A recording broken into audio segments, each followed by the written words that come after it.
We're live. Hey, Hello. welcome to Hello. A.M.O.K. I can. No. Can you I hear the can hear rest of you. us? They can Oh, hear us. good. And it's like it's always like Hello, You it's can like hear a me. phone Woo! version of a Verizon commercial. Can you hear me now? hello, billions of fans. How are you tonight? Woohoo! What's up? What's happening? How Great. you doing? I'm great. I Oh, you're not talking to me. You're talking to them. was Everybody talking to our else? billions of fans. I'm Oh a my little self-centered. gosh. Margie, you're going to learn really quick why we were called A.M.O.K. Oh, I think think I so. figured that out. It didn't take long, did it? No. Well, everybody, this is Kansas night, and we kind of did a little switcheroo, and we've got guest Margie Kay. She's from actually Kansas City, Missouri, so this is kind of Ken's territory too. Um, but we are really happy to have you here. Margie, you sent me a bio, and I'm just going to hit some highlights. And if I miss anything that you want to talk about, please jump in, okay? Sure. I have Margie Kay as a veteran, a 40-year paranormal investigator. She is the owner and CEO of the UNX. Is that right? Or UNX? UNX. Oh no, so sorry. Network and the UNX Media Publishing Country. It'd be you and Okay. I mean, Who wants to read United this besides Nations. Pam? Hold it up. Company. I have Just my let people eyes read it. dilated today. Got your blue helmet. So that's not helping. She serves as Assistant State Director for the Missouri MUFON and is the director of the Oz Institute. She's a licensed private investigator in Missouri and owns and operates a fire investigation company. Margie's completed over 570 UFO investigations for MUFON and over 1,700 paranormal and UFO investigations on her own. Margie Kay is a self-taught psychic medium and remote viewer and has helped solve over 60 homicides, theft, and missing person cases for law enforcement, private investigators, and individuals in the United States, South America, and Europe. She also assists with other investigators with unsolved UFO and paranormal cases. She's also an accomplished classical string bass player and jazz fusion electric bass player, and worked as a professional musician for 20 years, which is absolutely awesome. Yep. She launched the KUNX Digital Broadcasting Network in October 31st of 2021, and there's multiple paranormal programs on the network. And you were telling us the number earlier. What was that number now? We've got about 30 shows right now. That's amazing. That's really cool. That's pretty awesome. Yep. Margie's the author of 15 books, including The Kansas City UFO Flaps, The Fast Movers, Evidence of High-Speed UFOs and UAPs, Haunted Independence, Missouri, Gateway to the Dead, a Ghost Hunter's Field Guide, The Remote Viewing Workbook, Winged Aliens, The Master Dowser's Chart Book, a Sonoma County Phenomenon, 50th Anniversary of the Southeast Missouri Ozarks UFO Flap, and more. Some of Margie's experiences are chronicled in the book Paranormal Missouri. Show Me Chronicled in the book Paranormal Missouri and What Lurks Beyond, the paranormal in your own backyard or in your backyard with Jason Offutt. Is it Offutt? I think I've read something by him. And in UFOs in Missouri by Lee Prosser. Kay also contributed to a chapter in the book Greater Reality by Ray Hernandez at his request. Margie Kay has hosted radio shows since 2003. She's interviewed dozens of paranormal and UFO researchers, authors, including Kathleen Martin, Stanton Friedman, Edwin Mitchell, Craig Campobasso, is that right? Yes. And many more. Margie's, oh, I forgot it already. Is it UNX? UNX. I'm so As in sorry. unexplained. UNX. Okay. That'll stick it in my mind. Thank you. UNX News Radio podcast on her YouTube channel is broadcast weekly. She has appeared on numerous radio shows, including Coast to Coast AM with Cheryl Jones and George Norrie, Heidi Hollis, Jim Church, Jeff Renzi, Joe Montanaldo, and many others. She has appeared on the pilot TV show Strange, on Hangar One, UFO Hotspot, on UFO Witness, The Cube, with Ben Hansen, and news programs on local channels and CNN. Margie's written over 250 articles for magazines and news sites. Her articles have appeared in the MUFON Journal, UNX News Magazine, Examiner.com, the UNX blog, and more.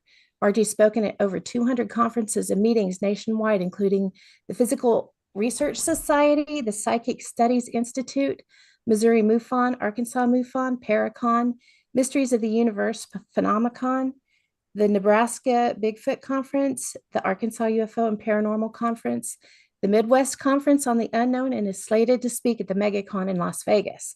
She's hosted annual conferences in Kansas City since 2007. Margie does remote viewing and dowsing workshops via Zoom several times a year, and her students have had remarkable success using her unique methods. Kay has been a UFO alien experiencer since childhood. She's been in contact with those beings in person and telepathically. They have healed her on several occasions. Margie is currently working on a book about these experiences and is planning to publish it in 2003. And then I did add this on our website, or not on our website, on our Facebook page. So it also lists out the websites that Margie has, including her blog, her YouTube channel, Facebook, Twitter, and all those goodies.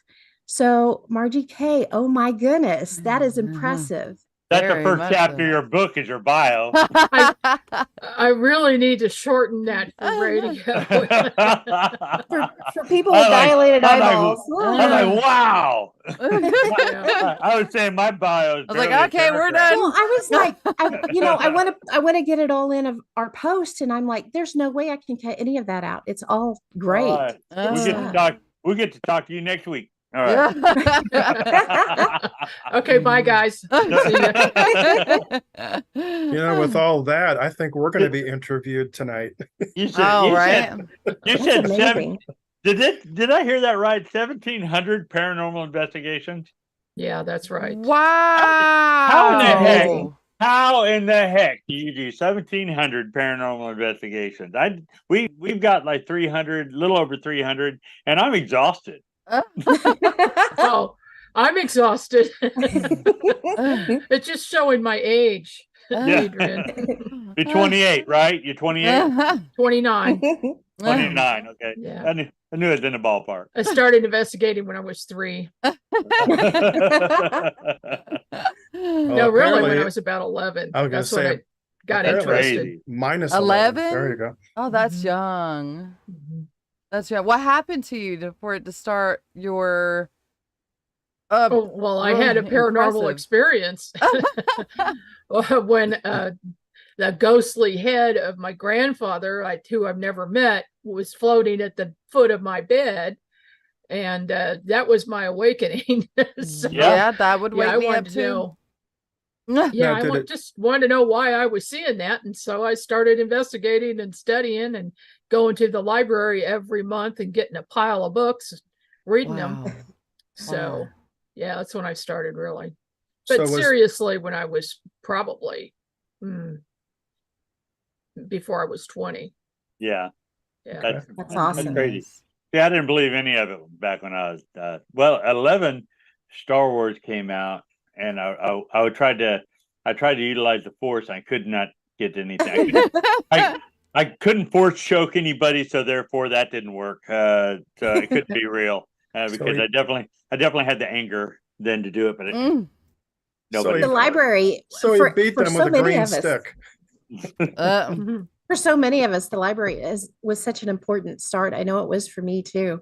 And our local library, we really try to beef up the paranormal section for that reason. Local library, we really try to beef up the. Well, yeah, and back So- in the day, that's all we had. There was no internet. Yes. No. Mhm. When I was a kid. So yeah, we had to either go to the Encyclopedia Britannica or Mhm. go to the library if we wanted to learn something. Mm-hmm.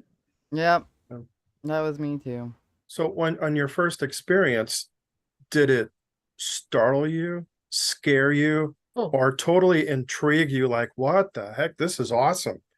Pretty much all of the above. After I got over the initial shock, and what happened was it was pitch dark, and my sister and I shared a room, an upstairs part of our house, and I felt a presence of something. I opened my eyes and I saw this head floating there, and it was Just speaking, the but I head. couldn't. Just a head. Just the head, See, that just would the be head, nothing else, no body. but, disconcerting. And it was speaking, but I couldn't hear it. And Wow. so I said to my sister, "Do you see that?" at the foot of my bed, and she looked, and then she screamed, and then I screamed. Oh, And of course, my brother and my father come running in the room, turned on the light, and when they did, it disappeared. Couldn't oh see it anymore. gosh. Could only see it glowing in the dark. Wow. And Wow. so my father said, well, what did it look like? And I tried to explain it. And he says, just a minute. He went and got a photo album and opened it and showed me a picture of his father who had died 6 years earlier. Wow. And I said, that's him. And Wow. so, yeah, after I got over that, I became very interested in all things paranormal, because one thing led to another, Mhm. and, you know, did research. And then I found out when I was in 9th grade, well, I knew before that I had some certain abilities, but by the time I got to 9th grade, my science teacher was interested in paranormal and metaphysical things, and especially ESP. And so he tested the entire class, and then he pulled me aside and he said, I want to do some private, more extensive testing on you. We want to do a lab. And so every night after school, I went to this lab, which was really just a gigantic closet. And he put me in there with 2 other students. One of them was looking at cards, and then the other one was watching to make sure I wasn't cheating. And then I would write down what the card was that I was seeing in order. And so we did that for a couple of weeks. And then the teacher called me into his office, and he says, we're quitting the experiment. And I said, why? And he said, you're scaring me. Oh. Wow. So I was, Wow. so then I knew, yeah, I was very, very accurate. And so I delved a little bit more into that, and I practiced using my psychic abilities every day since then. And Nice. so that's why I'm really good at what I do now. Ah, Yeah, that's amazing. That's amazing. That is really amazing. Did your Yes. grandfather ever come back and tell you what he was trying to tell you? I don't remember if he told me what he was trying to say at the time, but he has visited me numerous times since. Okay. Yeah, wow. he's showed up. Every once in a while, we'll do a family gathering and do what we call a contact, where I contact any of our deceased ancestors, and they'll come in and appear to me and speak and answer questions. So, you know, he's told me a few things. I so mean, more like I've a learned things. So you're more like a medium. You're able to pull things forward. Yeah, I am a psychic medium. Okay. That's for sure. But my main skill is remote viewing. So was this something that was passed down from his side of the family or your mom's? I think that both my parents had abilities, not to the extent that I do, but then they weren't practicing it every day either. Right. They were just going about their normal everyday lives and kind of ignoring that part. But they were both intuitive, and they would know if there was something serious happening. They would pick up on it and know, or they would know to warn me about something. But by far, the whole family's always come to me for answers or for contact. Wow. That's awesome. That's amazing. That is amazing. I've always wanted to. What's the word I'm flipping trying to use? Admired those that have that kind of ability, because it was something that I have always wanted myself. And I know everybody's like, oh no, once you got it, you don't want it. But there's some people that really do want to try to help. And when they hear the voices or they hear the things that go on, it's sad. Like when we were at the Bell Mansion, we heard a child come through, and it just tore my heart. And I'm sitting there going, oh. But I mean, what are your thoughts on that particular thing whenever other people are like, oh man, I wish I had that kind of ability? Well, I just tell them that everybody does have the ability. They simply need to learn how to tap into it and then practice it daily. And the whole key that I tell anyone who wants to learn remote viewing or to learn to be a psychic medium is meditation. If a person meditates for just 10 minutes a day, they're going to access that part of the brain, the psychic center, and activate it. And and when I say meditate, I mean either purposely meditating or doing yoga or coloring or doing some repetitive task over and over again. And that is the thing that activates the psychic center. Even dowsing, I highly recommend dowsing, because that's going to connect with that psychic center and activate it too.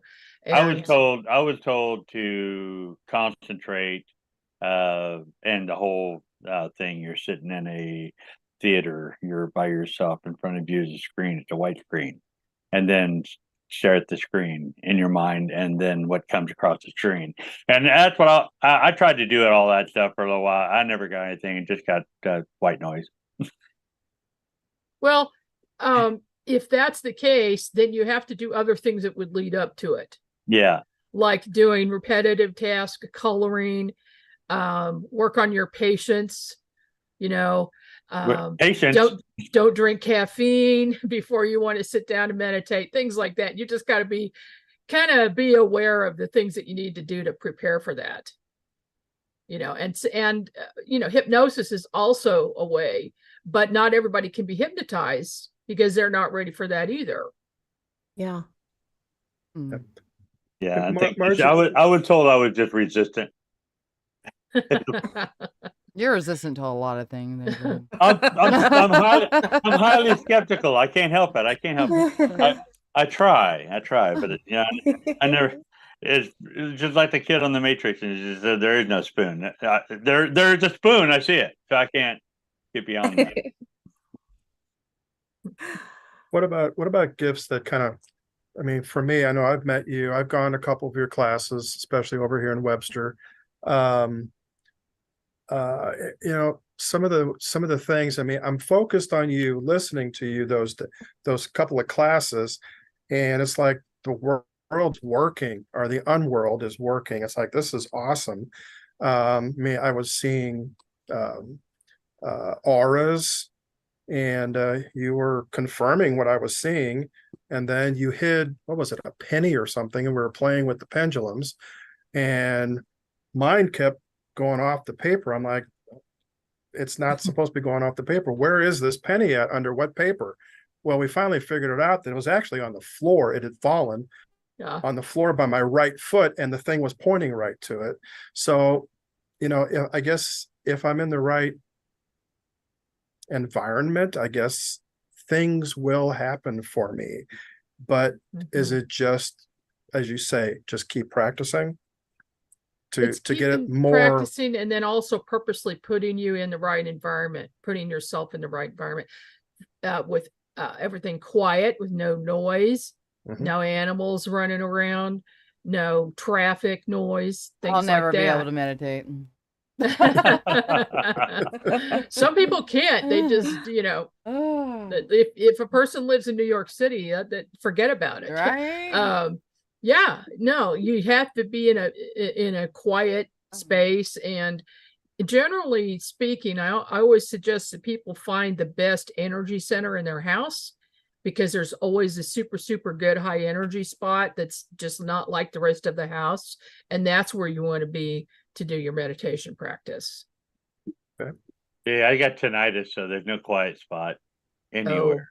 That is a problem for people with tinnitus.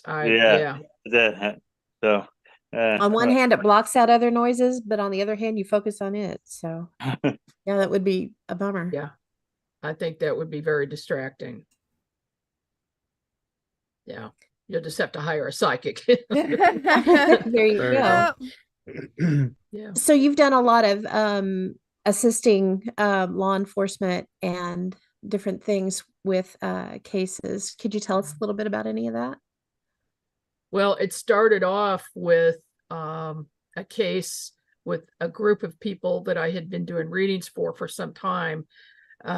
They were lawyers and their assistants. And one of them called me up one night. She said that her niece was missing. She hadn't come home from the bus stop. And they were in panic. And this was like 4 hours later. And so she called me and she said, can you find her? I said, okay, what's her name? And I just thought, well, how am I going to find this girl? And I kept the woman on the phone, and I looked down and I saw this line coming out of my solar plexus. So I followed it, and I ended up on a street corner, and I saw 2 street signs, and I said the name of the signs to her. She says, "That's her bus stop." I said, "Okay." So then I followed the line across the street, and then it went to the first house, and then the second house. The second house glowed. It glowed gold. And I Oh turned my around and looked gosh. at it, and I got the house number, and I said, there's something to do with this house. And she says, "We were just at that house with the police because this woman lives there that's in her 30s, and they all thought it was very strange that she had befriended this 13-year-old girl, 14-year-old girl, a 30-year-old woman." And so they questioned her, and she said she hadn't seen her, and they left. And I said, "No, hang on just a minute." And then I started floating up, and this is all while I'm talking to her on the phone, and I'm still in this altered state and floating up, probably in my etheric body. I don't think it was my astral body.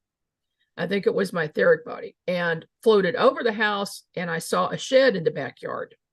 And then I start going down, and the whole roof of the shed disappeared, and I could see inside it. And I saw this girl lying on the ground with her hands and feet tied with duct tape, and her mouth had duct tape on it. Oh my goodness. And she was asleep, Oh. evidently drugged. So I told her this, and I said, "You need to get over there right this instant." So then I thought, no, I'm going to check out inside the house. I want to see who's in there. So I looked inside the main house, and I saw this 30-year-old woman with long, stringy blonde hair sitting on a couch. She had a beer on the table. There was a man sitting in a chair, and another man sitting on a couch across from her.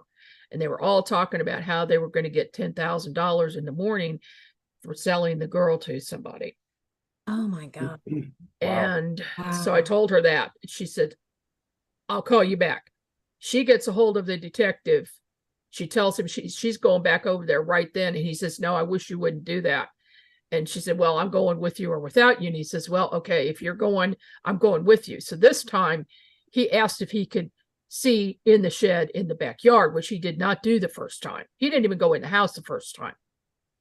So they did. They went back there. They found her. She was saved, called the other cops in. They arrested these 3 for human trafficking. Oh, no. Good And so grief. that was my first real remote viewing session. That's when I knew that I could go to a place and I could actually physically see everything in detail. And it wasn't like a lot of people do, where they might see a shape or a Mhm. color or something. No, I see street names, I see the ground, I see the houses, the colors, the inside, every single detail about that situation. And in that case, that was live. But I Mhm. also found out later, when I was asked by some detectives to do remote viewing of past events to tell what happened in the past. And so I can also do that. So I'm shifting out of my time going into the past to do Oh. that. It's the same thing. That's incredible. That is That really is cool. incredible. What is the difference between the 2 that you were talking about, the astral projecting and the And the etheric, etheric? was it The etheric? etheric Oh, body. etheric. Oh, okay. Yeah, I believe that with astral travel, which I've done since I was 15, that requires your body to fall asleep and Mhm. your consciousness to stay fully awake, and then you spin up out of your body. And that's a lot more difficult than what I just described to you, while being fully conscious, awake. And I was in an altered state because I put myself in a light trance state when I do this work. And my etheric body just goes out through my solar plexus, and I'm standing on, I can feel things. I can feel the grass or concrete or things around me too. It's like I'm physically there, but it's a lighter physical body that's doing That that. could be handy. I could dig on that. That would be kind of cool to It do. can That's be really, yeah, handy. that's really cool. Yeah.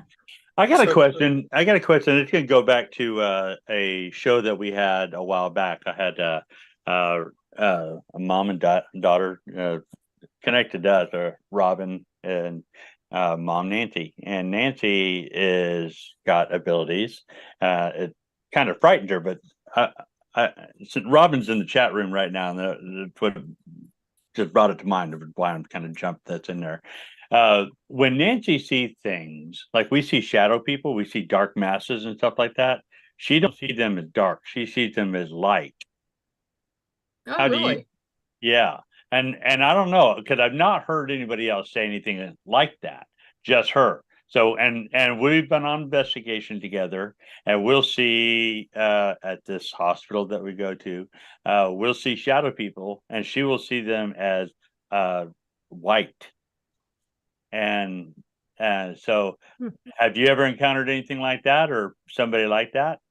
No, I have not. So you're saying Nancy is weird, according to I wouldn't say that. I would say she's different. She's Yeah. perceiving this in a different way Yeah. than most people do. I mean, as far as shadow people are concerned, yeah, I see them, but I see them as dark. Yeah, that's I just wondered. I wanted to know, since you had all this experience in there, if you had ever heard anything like that. So No, I sure have not. Is she colorblind by any chance?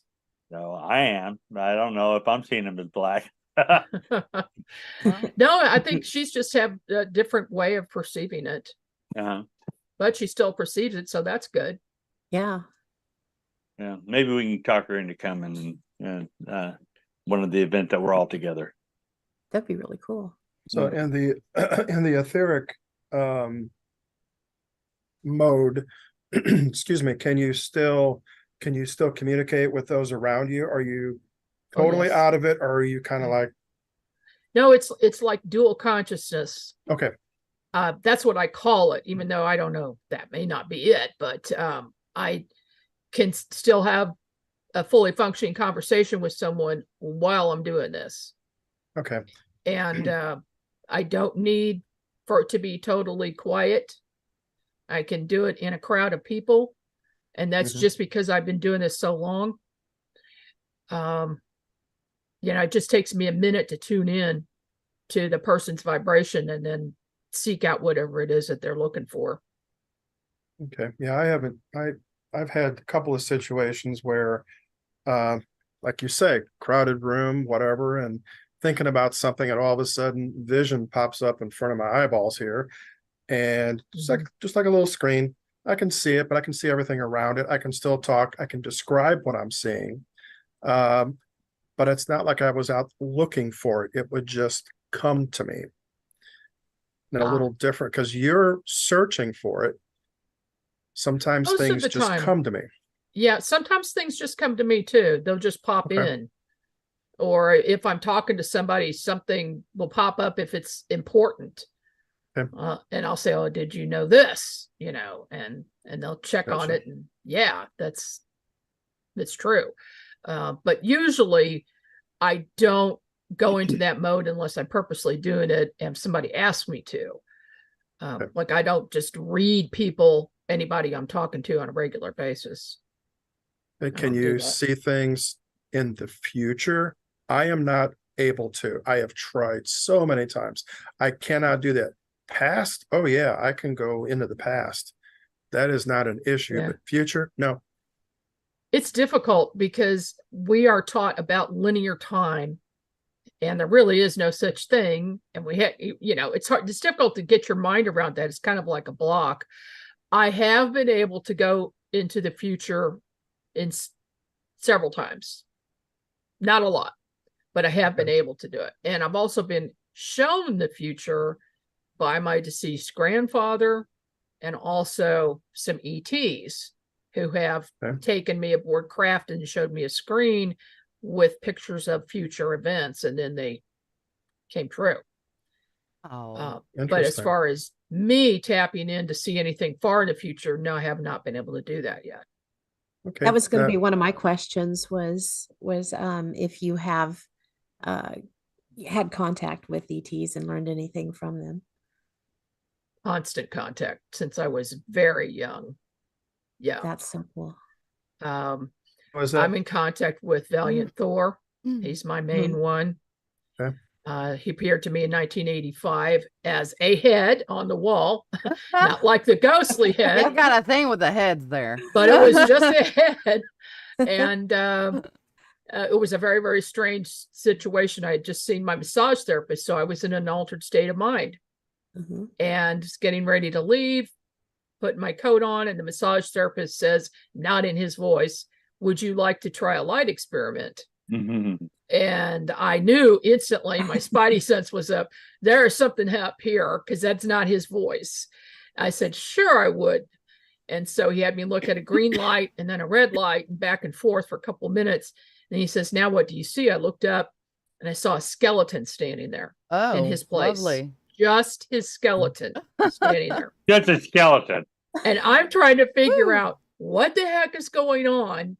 I think you're crazy. I was thinking, yeah, when I saw this head appear on the wall to my right, and it said, "I am Thor, and now you have X-ray vision, and we're going to work together in the future, and I'll be in touch soon." And then he was gone. And so my brother and my two girls were there, and the massage therapist, and I looked at them and I said, "Did you see that?" And they said, "See what?" They didn't hear or see anything. None of them did. And the massage therapist was back to normal. See, Thor had taken over his body to say that to me. And within a few days, I would figure out what that meant. And what it meant was I now had X-ray vision to look inside the human body and see organs, bones, blood, everything clearly as if I were in there, physically in there. And so it's better than a CAT scan or an MRI, what I can see. Okay, I need to make an appointment with you because I've got something with my back. Don't be stepping on my feet here. All right? Yeah, well, I do readings several times a week for people just to do that and then answer any other questions they have about anything. But and I'll see foods that they're supposed to have, herbs that they're supposed to have. They'll appear to me. This is really weird. They appear on a conveyor belt in front of me, in front of the person. And anything that person's not supposed to have gets thrown off. And the foods they're supposed to have are on there. And so I will tell them what kind of a diet they're supposed to have. Now, a lot of times it turns out that that is their diet, that they've already figured it out. And that's exactly what they're eating. And they're not eating the things that fell off. But sometimes I get people who are resistant, like if they're not supposed to be eating red meat, they're addicted to red meat, but that's, that's what I see. My conveyor belt would show like Taco Bell, taco. Yeah. Yes, it would. Double bacon cheeseburger. It would, Adrian. I'm sure it would. I think it and does, Reese's Adrian. too. Pork chop. And Reese's. That's good. Yeah, I saw your that's the talk you gave was part of that at Cape Girardeau last year. You were talking about that, and you actually demonstrated your X-ray. I'll call it your X-ray vision. And I know I went up. You kind of spotted me and looked at me and said something about you got a lower back problem, and I think your right shoulder. I'm like, nobody knew that but my doctor. So it was impressive. I do that. At the end of most of my talks, I'll do a demonstration to show people it's real. Yeah, it was and impressive. It's not me. It's Thor that did it. Well, that's why in my case too, I never blame. It's not me doing all this stuff. It's the power that's been given to me. I blame the Holy Spirit. I mean, that's my power source. And it's great. I mean, it is really great. I need a power source to speed up my metabolism. Yeah, that'd be great. Well, I'm seeing your conveyor belt go by. It doesn't look good right now. I'm sorry, that was a bad joke, Margie. But my conveyor belt would have chicken, EpiPen, chicken. Oh my gosh! If you can afford the chicken. So Margie, I know you saw something at the age of 11.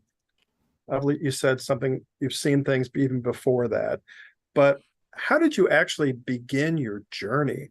I mean, I think I forget what it was that you had a long-term job somewhere, but how did you move into where you're at right now? What kind of just kind of got you there? I mean, is it just always been there and it just kept getting more and more and more? Yeah, it's always been there, and it's always increased. And no matter what else I was doing in my life, I was always doing this. So it's Okay. always been a part of my life. And anything metaphysical, paranormal, I'm interested in, I'm focused on, and I want to learn more about, especially consciousness, about how to raise consciousness and how to help other people raise their consciousness. Because Thor told me that's my job in this lifetime. That's what I'm supposed to do. And he told me to start the network. He told me to start an X magazine, which I did first in early 2005. Told me to write books and what to write them about, and then told me to become a publisher so I could publish other people's books because the information awesome. wasn't getting out there fast enough. Yeah. And now I have met another person who's been in contact with Thor and an angel, and he has written a book that I'm going to publish very soon about his conversations with this angel. Oh, wow. And yeah, it's just been a total wild ride. But really, the thing that led up to all of this was my music, getting involved in music at age 10. But I was really involved in it from birth to age 5, because we had a little apartment in Kansas City, Kansas. And this lady lived above us that played the string bass, and she put the pin in the floor. And so I would listen to that bass all the time. And I loved that music. She played jazz. And I would sneak outside and climb up the steps outside her door in the summertime, where she'd have the door open, and I'd sit and listen through her screen door to listen to her play. And when I was 10 years old, so age 5, we moved. When I was 10, my parents put me in summer school at the local grade school before 6th grade. And they said, well, we have one instrument left, and it's the bass. And we have 2 instruments. It was the timpani or the bass. I said, I'll take the bass. As a little half-sized bass, the guy gives it to me. He puts out the music. He says, do you know how to read a C clef? I said, no. So he shows me, and he shows him where the notes are on the bass. He goes back and directs. I'm playing. I'm seriously playing that thing. He comes over after. He says, okay, how long have you been playing? Okay. He said, no. And he looked at my parents, and they go, yeah, today. 2 hours. Doesn't have a bass at home. So that got me, music consumed my life, totally consumed my life. And I was obsessed with being the best and knowing everything about that instrument, and then later other instruments. And so what I was doing was tuning into the frequency of the tones of the notes and the strings being Makes sense. played. Mhm. And so what is consciousness? It's about frequency. And it's about raising that frequency to a certain level to where you can raise your consciousness, and all the things we've been talking about tonight, all those abilities improve and improve and improve, because you're opening that psychic center using vibration. Have you ever used music during the paranormal investigation? No, I have not. No. Maybe You'd just be like s- music. You'd be surprised it works. Yeah. Oh no, Really? I know We've it had works. good- That's Seriously, what I know it works. We've had Yeah. good. So Now, okay, so I have to Conscious ask you, people. what context do you play the music? well, I mean, it depends on where I'm at, but sometimes we've done a lot of things depending on what the stories are being told. So you try to do music from that era to try to elicit the paranormal response. And Okay. I've sung hymns at places that were if you go to a church, right, and investigate a church, you could do hymns and music like that. So I try to elicit responses that way. And I don't know if it works any more than other places. I just didn't know if you'd ever tried it yourself. I'm gonna I start haven't, bringing but that's a metal good music. idea. Yeah, we did it in a old opera house. We played music from the late 1800s and early 1900s. Got some amazing You should have responses. played metal music just to see what their response would have been. That's Oh, right. it wouldn't have been good. Or Maybe not. Yeah. No, I'm gonna have to steal I that think idea. I think Yeah. Mbop would probably do it. Bob. Mbop. God. You're gonna have that stuck in my head, Adrian. You get Hanson's. yeah. Oh my Crazy. gosh. No, but I would find it interesting to see how they react to like the metal, the deathcore and all that. I listen to that stuff, so I would like to see how they I mean, I already Yeah. get called freak at these places. Yeah, Might it'd as probably well. make them probably make them run away. Oh, But I just wonder, Yeah. like you're talking, if you're a stringed instrument player, and I've always mean to ask this about to Keith age because he played bass, right? And I always want to know if he ever used that and tried to do certain notes. You talk about frequencies and certain notes and bass notes, real deep notes, all the way up to the high notes, and see if any one of those frequencies would actually be more responsive. Now, I have Yeah. a guitar, I have an amplifier. I've never tried to do that. I brought my acoustic with me, but I would think it'd be great to take a bass to someplace like that, just shake the That would building. be so neat. yeah. Oh, or even the singing bowls. Yeah. That Oh, might be yeah. worth Singing bowls, trying. That'd be cool. Yeah. You know, I've I heard have done that. bowls. I've heard the singing bowls, and they're kind of interesting, but they just make a ringing sound. I've never heard a song, not one. They never said a word. Yeah, but they make different tunes. No, the whole idea is to Can they do listen to that mbop? frequency and tune your body up to it. Yeah, I Yeah. think To bop. thing like a tuning fork and all that stuff, right? So Yes, same Yeah. thing with tuning forks. I would think singing bowls would be a good thing to try. okay, let's go. Let's find something out. That's good. I'm curious to see how that would work with you, especially, that would be interesting. You'll have to let Oh, us yeah. know if you try Oh, that. yeah. You'll have to let Yeah. us know. Oh, I will try it. Yeah, I will let you know. It would be Mhm. so cool. I'm So always with, open to On something new. your with your abilities and everything, how did you end up getting involved with MUFON? Well, actually, a friend of mine and her brother asked me to go to a MUFON meeting with them in 1994, something like that. And Uh-huh. we belonged to another group together, and she was a good friend of mine. And I said, okay, I'll go. It sounds interesting. And really, that's how I got involved in Kansas City. And then I found out that MUFON's been around since 1969, and there's Mhm. been a chapter in Kansas City since then, and as well as St. Louis. And it was actually founded in St. Louis. The International MUFON was founded there. And so I got involved and then became a field investigator. And in 2000, I think 17, was it? I don't know, 11 years ago anyway, I was made assistant state director. That's And cool. I work real close with Debbie Ziegelmeyer, the state director. And so she handles St. Louis side and I handle Kansas City side, Cool. basically. and you're And both We had doing Debbie great. on a while back, and we were telling her about, the area where I'm at Southeast Kansas. We have tons of UFO reports, and we have them, but I don't think any of them have made it to MUFON. So it's kind of an untapped area. Well, I noticed that a lot of Yeah. people will sit there and tell their friends, "Oh, I saw this," and "Oh, I saw that," but they never report it. So Yeah. that's true. Most people don't report, and they don't even know where to report to start off Yes. with. yeah.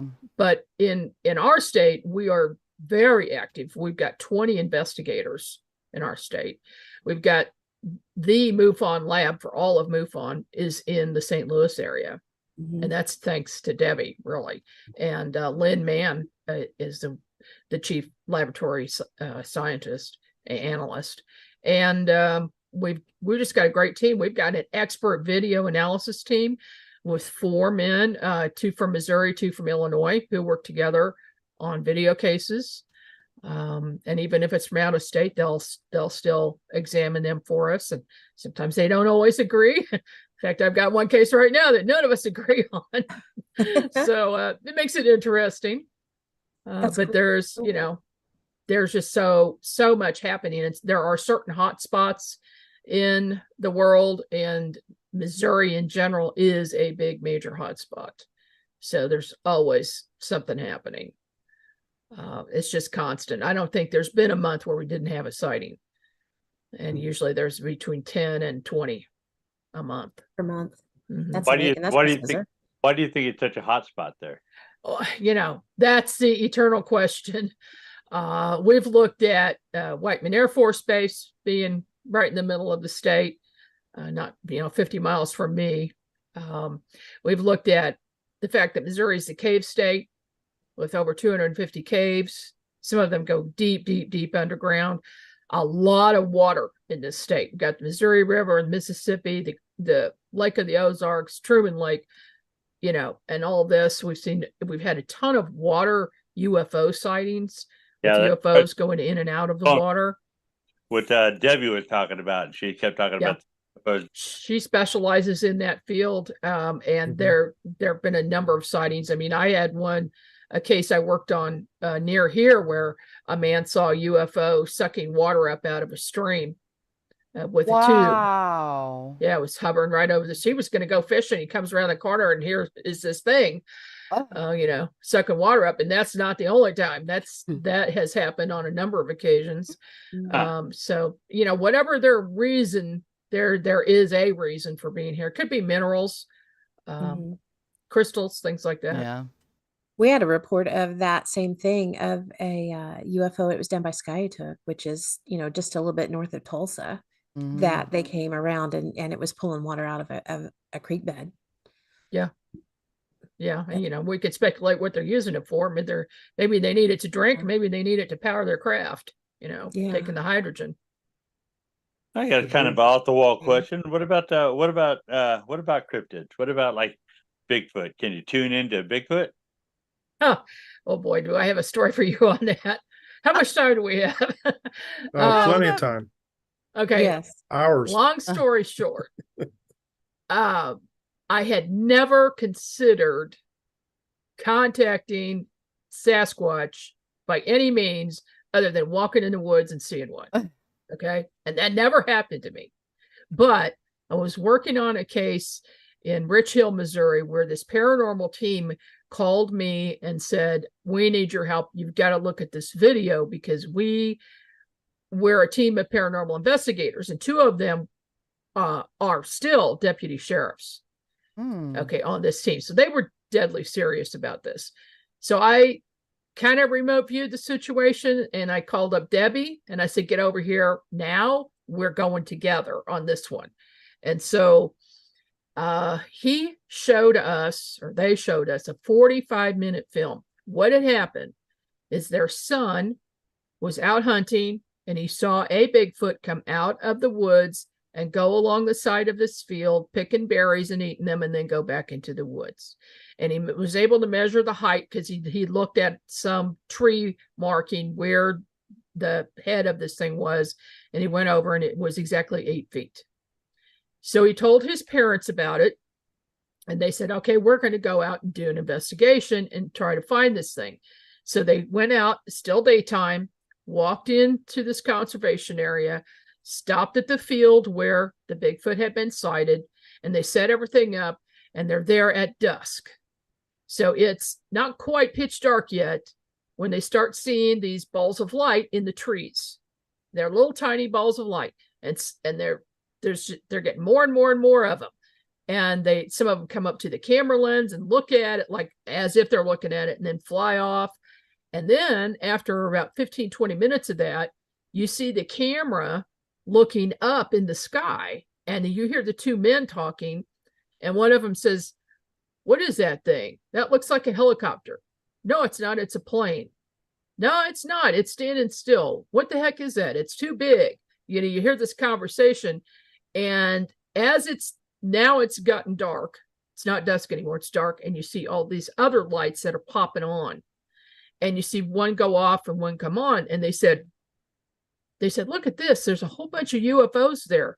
First it's over here, and then it's over here on the other side in a split second. But what I saw, and I may have been using my spidey sense on this one, but what I saw was one big mothership. And it was in sections. like triangular sections making this round circle, and the lights were just coming off and on. They were stationary. And then after I said that, they go, oh yeah, you're right. That is what that is. That's a mothership. Oh my God. So what happened was they got scared. They wrapped it up. They headed back to their car. They think it's 10 o'clock and they're going to be at their car at 10:10. When they got to their cars, it was after midnight. So they had missing time for this event. Well, anyway, several months later, the thought occurred to me, I wonder if I could remote view to see if that Sasquatch was really there. So I did. And I saw a male Sasquatch go over to a gigantic tree and pull some brush aside. And there was this area carved out underneath the tree. And there was a female Sasquatch in labor with a smaller Sasquatch standing next to her, a child, and he was bringing her a leaf full of water and gave her water from the leaf. So I backed out of there because that was their private moment. I left, didn't think about it. Several months later, Debbie Ziegelmeyer says she is Skyping in Kewanee to talk about Sasquatch at the MUFON meeting in St. Louis. And I saw that, and this voice said, you have to go. It was Thor's voice, by the way. So I went. I always do what he says, because if I don't, there will be consequences. So I went to this, and I listened to his talk, and he was talking about his book, The Psychic Sasquatch.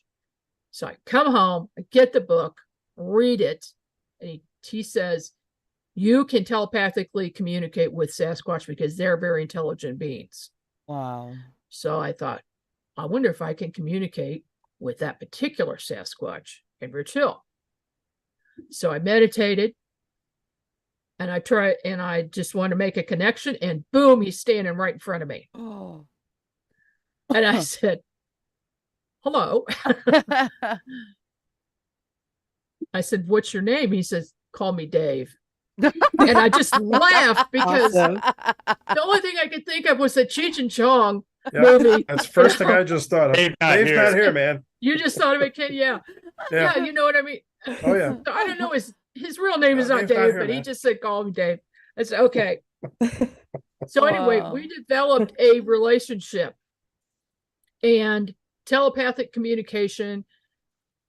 And then one day I'm sitting on my hot tub and he appears in my driveway, transparent. So he's not fully formed in 3 dimension, but he's there in 5th dimension. And he says, I want you to meet someone. So he had brought the elder of their clan to meet me. And we spoke, and he was checking me out. After that, he said I had a high enough vibration and level of consciousness that he would allow me to meet the rest of the clan. Wow. And so these faces of these different Sasquatch appeared on the wall of my deck, and they went around in a circle. And as they did, the bottom front one would come in full view, and then it would move, and then the next one would come. So all the main people in their group, the Sasquatch people, appeared there. And then I read something else in Kewanee's book where he said they have a shaman in each clan, and sometimes they will help humans. So I had a physical problem with my stomach that was not getting fixed by any doctors. So I asked the elder, send him a telepathic message. Do you have a shaman, and would you send them? Next thing I know, there's a female Sasquatch standing next to my bed. She's transparent, but I can see her clearly. And her 2 children, males, are at the foot of my bed and standing in my bed on the left side. So, solid objects they can just stand in, right? She had them in training, and she worked on me. Wow. The next day, I did not have any stomach pain. Nice. And I've been in touch with that clan ever since. And then I was just introduced to another clan in Alton, Illinois at the Journey to Truth conference. Hmm. I was asleep and I knew that they had Bigfoot sightings there, but I wasn't thinking about that. I was just thinking about everything else going on at the conference. And at 4:30 on Tuesday night, Wednesday morning early, I hear whoop, whoop, whoop outside, only like a really deep voice whoop sound. And I sat up in bed and I said, "You're kidding me." And I was listening and listening. And then I hear this crack, like some big, huge log hit a big, huge tree and made this single crack sound. And there's no way, that thing was so big and so loud. There's no way a human man could do that. No way. And so I thought, oh, they're here. They're definitely here. So I lay back down on my bed. Right behind the bed on the cabin outside is bang, bang, bang. Like a hand is hitting the cabin. And I knew instantly that was a Sasquatch. And I said, oh, they're here for me. That was my notification, was right behind my head. So I said, okay, I'm not physically getting up and walking outside, but I will remote view this. And I sent my etheric body outside, and standing right at the back of the cabin is this like 8-9 foot tall male Sasquatch with this like gold color hair. Wow. And I said, hello. I said, what's your name? And he said, Okondo. And he said, Dave sent me. I said, you kidding me? Dave sent you. Dave knew I was going there and had told that clan in advance to contact me. Wow. And so I'm remote viewing. So I'm floating in the air and I see 15 male Sasquatch standing in a circle around this resort. If you call it resort, it's like a very rustic place. And I said, well, thank you for introducing yourselves. It's very nice to know you. So the next day is my talk. I told everybody what happened. And one lady in the audience says, I heard the whoops. I heard the whoops. And she was in the cabin next to me. But nobody else heard that stuff. We were in the farthest cabins away from everybody else. So they were making those sounds right behind my cabin. So yeah, I'm in touch with Sasquatch.